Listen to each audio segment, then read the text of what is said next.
স্বামী আমার অগোচরে আমার গাড়ির ব্রেক নিয়ে কারসাজি করেছিল।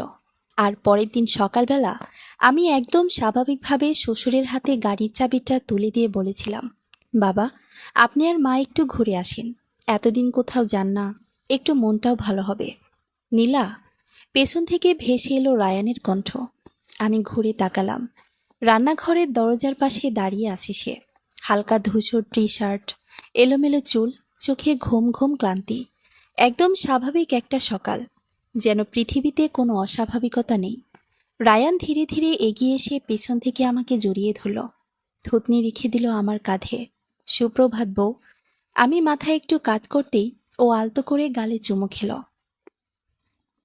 চা হয়ে গেছে, নাস্তা দিচ্ছি এখন। উফ, কি সুন্দর গন্ধ। সে গভীর শ্বাস নিয়ে ডাইনিং টেবিলে গিয়ে বসল। আজ সকালে একটা জরুরি মিটিং আছে, তাড়াতাড়ি বের হতে হবে। আমি পরোটা প্লেটে তুলে দিচ্ছিলাম, তখনই হঠাৎ খুব স্বাভাবিক গলায় সে বলল, আচ্ছা, তোমার গাড়িটা কেমন চলছে আজকাল? কোনো সমস্যা করছে? আমার হাত 1 সেকেন্ডের জন্য থেমে গেল। তারপর আবার আগের মতো স্বাভাবিক হয়ে গেলাম। না তো, কেন? এমনি জিজ্ঞেস করলাম। কাল একটা মেকানিক এনে দেখিয়েছিলাম, বলল কিছু ইস্যু আছে। অবাক লাগলো, তুমি টের পাওনি? আমি ভ্রুকুচকে তাকালাম। মেকানিক এনেছিলে? আমি তো দেখিনি। সে নির্বিকারভাবে খেতে খেতে বলল, তুমি তখন আম্মুদের বাসায় ছিলে, বিরক্ত করতে চাইনি, তোমার সেফটিটা আগে। আমি হালকা হাসলাম। এত কষ্ট করার কি দরকার ছিল? কষ্ট কিসের? তুমি আমার স্ত্রী, তোমার গাড়ি মানে আমার দায়িত্ব। আর ব্রেক, টায়ার, এসব নিয়ে রিস্ক নেওয়া যায়? তার চোখে তখন অদ্ভুত এক মায়া। যে মায়া দেখে মানুষ ভুলে যায় এই মানুষটাও অভিনয় করতে পারে। 3 বছরের সংসার আমাদের। সবাই বলতো আমি নাকি ভাগ্য করে এমন স্বামী পেয়েছি। রায়ান ভীষণ যত্নশীল, নিয়মিত ফোন করে খোঁজ নেয়, অফিস থেকে ফিরতে দেরি হলে আগে জানায়, আমার মাথা ব্যথা হলে নিজে হাতে কফি বানিয়ে দেয়। আমার বান্ধবীরা প্রায়ই বলতো, তুই বুঝিস না নীলা, তোর বরটা একদম সিনেমার নায়কের মতো। একসময় আমিও বিশ্বাস করতাম পুরোপুরি। ঠিক আছে। আমি নিচের দিকে তাকিয়ে সালাদ নাড়ছিলাম। ধন্যবাদ। সে মুচকি হাসল। আমাদের মাঝে আবার ধন্যবাদ কিসের? খাওয়া শেষ করে সে নিজেই কাপ ধুয়ে রাখল। তারপর হাত মুছতে মুছতে আমার কাছে এসে কপালে একটা চুমু দিয়ে বলল, আজ ফিরতে দেরি হবে, অফিসে প্রজেক্ট জমা দিতে হবে। আচ্ছা, আমার জন্য জেগে থেকো না। ঠিক আছে, সাবধানে যেও। দরজা খুলল, আবার বন্ধ হয়ে গেল। তার পায়ের শব্দ ধীরে ধীরে মিলিয়ে গেল করিডোরে। আমি নিঃশব্দে টেবিল গোছাতে লাগলাম। প্লেটগুলো সিঙ্কে রাখলাম, কল ছেড়ে দিলাম। গরম পানি হাতের উপর পড়ছিল, কিন্তু আমার মাথার ভেতর তখন অন্য হিসাব চলছিল। গত 3 মাস ধরে রায়ান বদলে গেছে। আগে ফোনটা যত্রতত্র ফেলে রাখত, এখন বাথরুমে নিয়ে যায়। মাঝরাতে ঘুম ভেঙে দেখি ও পাশে নেই। ড্রয়িং রুমে ছোট স্টাডি রুম থেকে ফিস ফিস আওয়াজ আসে। জিজ্ঞেস করলে বলে অফিসের চাপ, মাথা ঠিক থাকে না। তারপর ফোন কল। ফোন বাজলেই বারান্দায় চলে যায়, খুব নিচু গলায় কথা বলে। একদিন পানি নিয়ে যাচ্ছিলাম, আমাকে দেখেই কথা থামিয়ে দিল। তারপর জোর করে হাসল। একটা ক্লায়েন্ট খুব বিরক্ত করছে, কিন্তু সেই হাসিটা কেমন কাঁপছিল। মিথ্যা হাসি মানুষ চিনতে শিখে যায় একসময়। আমি কি অতিরিক্ত সন্দেহ করছি, নাকি সত্যিই কিছু বদলেছে? আমি হাত মুছে ফোনটা হাতে নিলাম। ঠিক তখনই শাশুড়ির মেসেজ এলো, মা, তোমার শ্বশুর কাল রাত থেকে বলছে কোথাও ঘুরতে যাবে। মানুষটা বাসায় থাকতে থাকতে একদম হাঁপিয়ে উঠেছে। মেসেজের শেষে হাসির ইমোজি। আমার অজান্তেই ঠোঁটে হাসি ফুটে উঠল। শ্বশুর শাশুড়ি দুজনেই ভীষণ ভালো মানুষ। আব্বু সারা জীবন ইলেকট্রনিকের কাজ করেছেন, সৎ মানুষ, কষ্ট করে ছেলেকে মানুষ করেছেন। আর আম্মু আমাকে কখনো পুত্রবধূ মনে করেনি, মেয়ের মতোই আগলে রেখেছেন। অনেকদিন ধরে তারা কোথাও ঘুরতে যেতে চাইছিলেন, কিন্তু তাদের পুরনো গাড়িটা মাঝে মধ্যেই নষ্ট হয়ে যায়। আর রায়ানের গাড়ি অফিসে লাগে বলে নিতে চান না। আমি অনেকবার বলেছি আমার গাড়িটা নিয়ে যান না, কিন্তু আব্বু প্রতিবারই হেসে বলতেন, না মা, তোমার জিনিসে হাত দিতে লজ্জা লাগে। আমি দ্রুত টাইপ করলাম, আপনারা আমার গাড়িটা নিয়ে যান, আমি তো সপ্তাহে খুব কমই ব্যবহার করি। মেট্রোতে গেলে বরং দ্রুত পৌঁছায়। কিছুক্ষণ পর রিপ্লাই এলো, তুমি এত ভালো কেন মা? মেসেজটা পড়ে বুকের ভেতর কেমন হালকা উষ্ণতা ছড়িয়ে পড়ল। পরদিন সকালে ঘুম থেকে উঠে দেখি রায়ান আগেই বের হয়ে গেছে। আমি তখন চা বানাচ্ছি। এমন সময় দরজায় নক পড়ল। দরজা খুলতে দেখি আব্বু আম্মু দাঁড়িয়ে, দুজনের হাতে ছোট ছোট ব্যাগ। আব্বুর চোখে মুখে শিশুর মতো উচ্ছ্বাস। বেশি ঝামেলা করে ফেললাম না তো মা? আমি হেসে চাবিটা এগিয়ে দিলাম। একদম না, কিন্তু ঘুরতে গিয়ে অনেক ছবি তুলতে হবে। তিনি এমন খুশি হলেন যেন ছোট বাচ্চাকে নতুন খেলনা দেওয়া হয়েছে। তোমারে প্রতি ঘন্টায় ছবি পাঠামো। আম্মু হেসে বললেন, এই মানুষটার উত্তেজনা দেখো। আমি দুজনকে দরজা পর্যন্ত এগিয়ে দিলাম। গাড়ির নিচে নামার শব্দ শোনা পর্যন্ত দাঁড়িয়ে রইলাম। তারপর ধীরে ধীরে ফোন বের করে রায়ানকে কল দিলাম। দুবার রিং হতে সে রিসিভ করলো। গলায় অদ্ভুত তাড়াহুড়ো। হ্যালো, তুমি বের হয়েছ? গাড়ি ঠিক আছে তো? আমি অবাক হলাম তার কণ্ঠ শুনে, কেমন যেন অস্থির।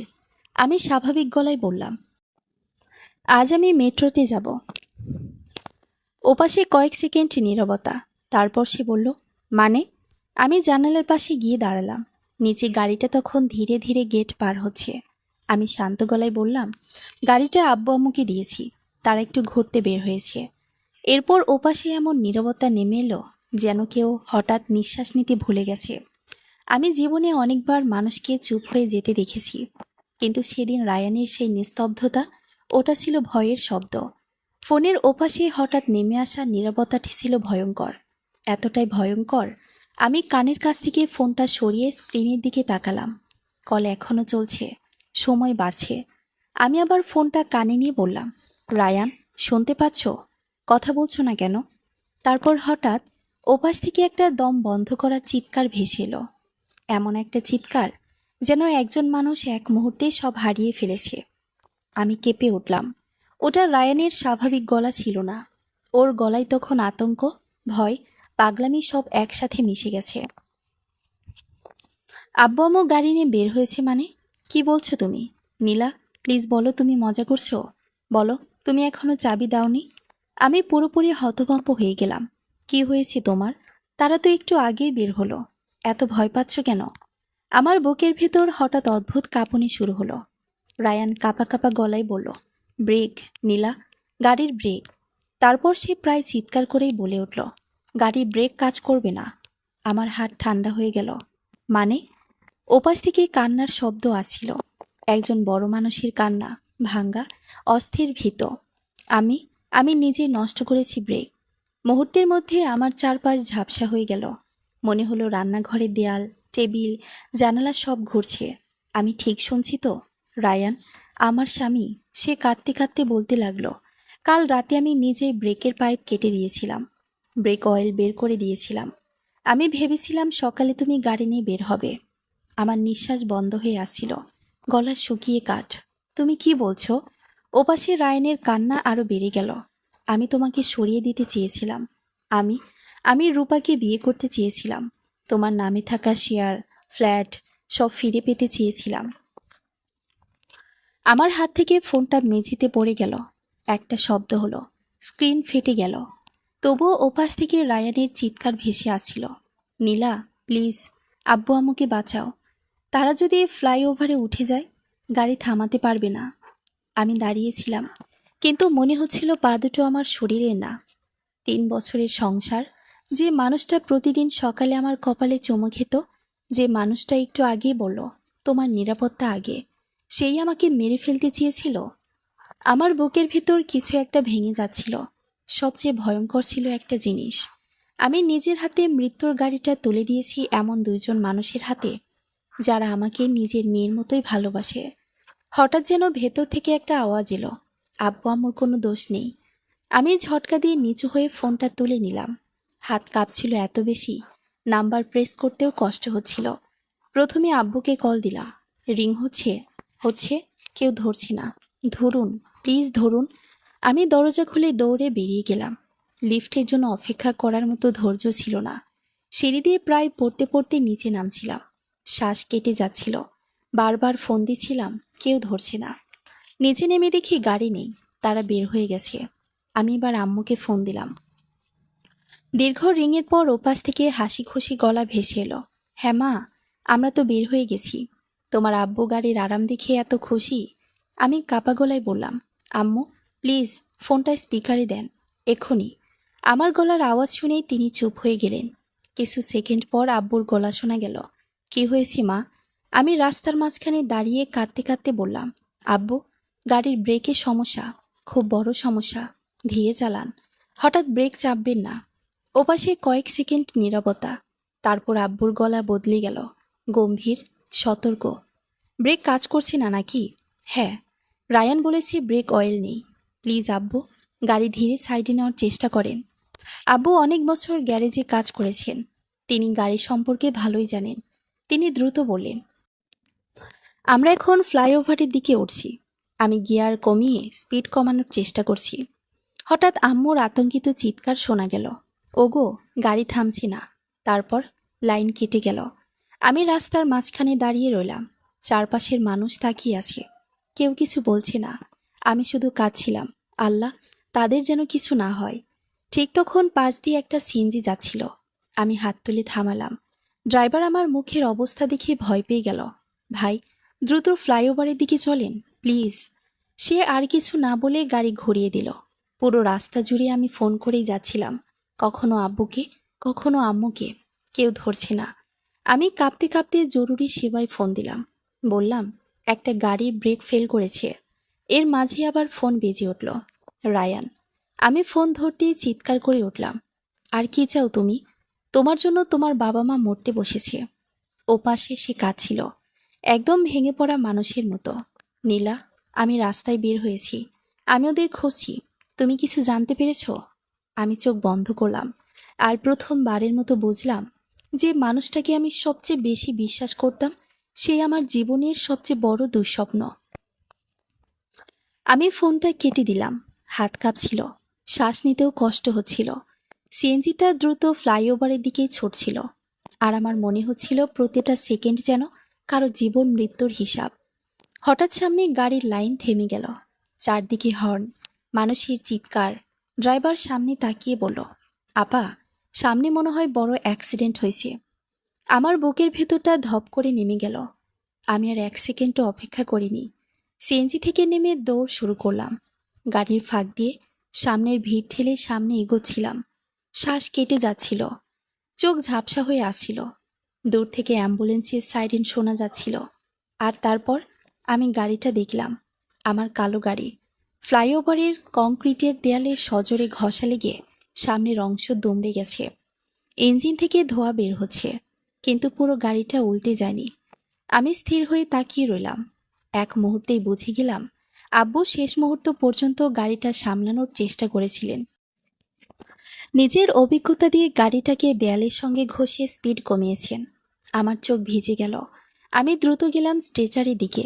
দুজন মানুষকে বের করা হচ্ছে, রক্তে ভেজা মুখ, কাটা দাগ, অচেতন শরীর। আম্মু কষ্টে চোখ খুলে গঙ্গা ছিলেন, আব্বু পুরোপুরি অজ্ঞান। আমি ভেঙে পড়ে বললাম, আব্বু, আম্মু। একজন প্যারামেডিক দ্রুত বললেন, আপনি কে? আমি কাঁদতে কাঁদতে বললাম, আমি ওনাদের মেয়ে। ওনারা বেঁচে আছেন? লোকটা তাড়াতাড়ি বলল, আলহামদুলিল্লাহ, পালস আছে, কয়েকটা ফ্র্যাকচার আর মাথায় আঘাত পেয়েছে, দ্রুত হাসপাতালে নিতে হবে। আমি অ্যাম্বুলেন্সে উঠতে যাচ্ছিলাম, ঠিক তখনই পেছনে ব্রেক কষার শব্দ হলো। আমি ঘুরে তাকালাম, রায়ান। সে প্রায় দৌড়ে আমাদের দিকে আসছিল, চুল এলোমেলো, চোখ লাল, মুখ ফ্যাকাশে। সে হাঁপাতে হাঁপাতে চিৎকার করল, আব্বু, আম্মু। তারপর আমাকে দেখে থেমে গেল। আমি ওর দিকে তাকালাম। সেই দৃষ্টিতে আর কোনো ভালোবাসা ছিল না, ছিল শুধু ঘৃণা। রায়ান কাপা হাতে আমার দিকে এগিয়ে এলো। নীলা, ওনারা ঠিক আছে? প্লিজ বলো। আমি এক ঝটকায় তার হাত সরিয়ে দিলাম। তারপর সজোরে একটা চড় মারলাম। চারপাশ নিস্তব্ধ হয়ে গেল। আমাকে ছুবে না। আমার গলা কাঁপছিল। তুমি মানুষ না রায়ান, তুমি একটা জানোয়ার। সে স্থির হয়ে দাঁড়িয়ে রইল। ঠিক তখন একজন পুলিশ অফিসার এগিয়ে এলেন। কি হয়েছে এখানে? আমি কয়েক সেকেন্ড রায়ানের দিকে তাকিয়ে রইলাম। তার চোখে তখন অনুনয়, ভয়, ধরা পড়ে যাওয়ার আতঙ্ক। কিন্তু আমার ভেতরে আর কোনো দয়া অবশিষ্ট ছিল না। আমি আঙ্গুল তুলে বললাম, এই লোকটা আমার স্বামী। ও নিজে আমার গাড়ির ব্রেক কেটে দিয়েছে আমাকে মারার জন্য, কিন্তু আজ গাড়িটা ওর বাবা মা নিয়ে বের হয়েছিল। পুলিশ অফিসারের মুখ বদলে গেল। তিনি রায়ানের দিকে তাকালেন।